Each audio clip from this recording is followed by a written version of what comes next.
В январе, в самом холодном месяце в году, на Руси традиционно отмечают святки. Проходят они в период, начиная с рождественского сочельника 6 января, канун Рождества Христова 7 января, до наступления Дня Крещения Господня, включительно 19 января. Во время празднования самых главных православных праздников также было принято гадать на будущее. Гадание церковь не поощряла, и имели они в основном характер игры. В советское время, когда церковные праздники были отменены, именно святочные гадания сохранились в быту. По сей день девушки гадают на суженого в эти дни, и не только они. Заглянуть в будущее интересно всем. Сегодня у нас проходит мероприятие под названием «Ночь историй». Это мероприятие является таким ежегодным, посвящается к концу Танха и узнать немножко о истории Танха, гаданий, что-то о мистических случаях и вот между собой говорить, обмениваться своими историями. Именно просвещение наших гостей, то есть именно касаемо Танха, то есть касаемо истории нашего региона и касаемо традиционных методов гадания, то есть именно как наши предки гадали, то есть как все это происходило, начиная от простых карт, заканчивая гаданием на блюдце, гаданием на книге и много всего. У якутов январь считался так называемым глухим месяцем, когда все живое как бы застывает во сне. И в самое темное и холодное время года можно общаться с таинственными потусторонними силами. Из проруби выходят сюлюкюны, которые могут предсказать будущее. Традиции эти сохранились и по наши дни, и многие верят в силу святочных гаданий и гаданий Танха. Интересно, конечно, тем более, что это, я считаю, таким своеобразным возвращением к корням, то есть сейчас интерес к национальной культуре, к фольклору у людей очень сильно увеличился. Наверное, как никогда ранее, по крайней мере, в ближайшие годы, при нашей жизни. И поэтому, кстати, я могу сказать даже то, что мои лекции, они оказались очень даже востребованными, потому что людям очень интересно, как пытались заглянуть в будущее наши предки.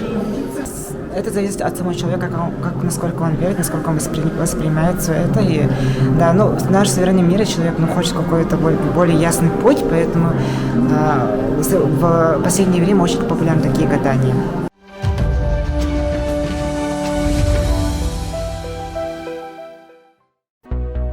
Большую роль сыграл в проведении мероприятия исторический факультет Северо-Восточного университета, на котором готовят историков, этнологов, археологов, этнографов. Участие студентов исторического факультета, как волонтеров, заменивших гадалок и предсказателей, немного удивило публику.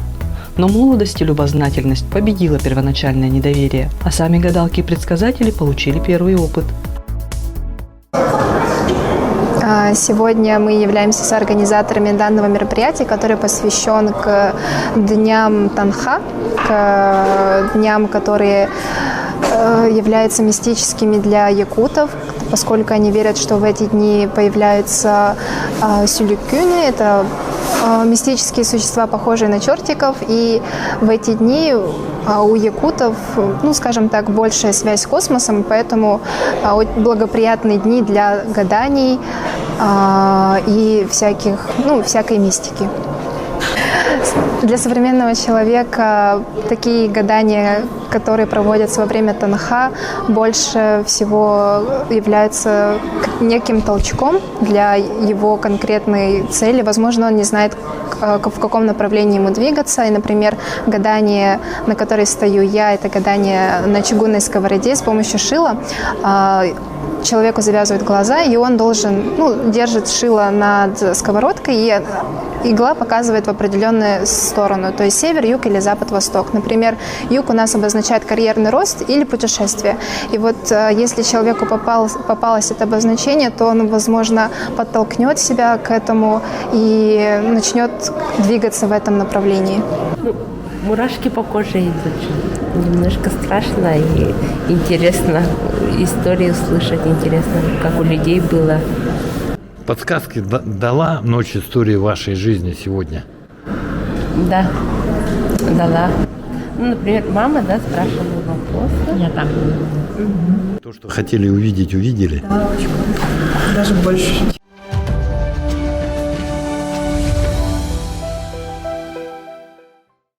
В музее в этот день не только гадали, как это обычно заведено. Историки, ученые дали свою оценку, откуда идут корни этого явления, на чем основаны и, наконец, нужны ли они в современном мире.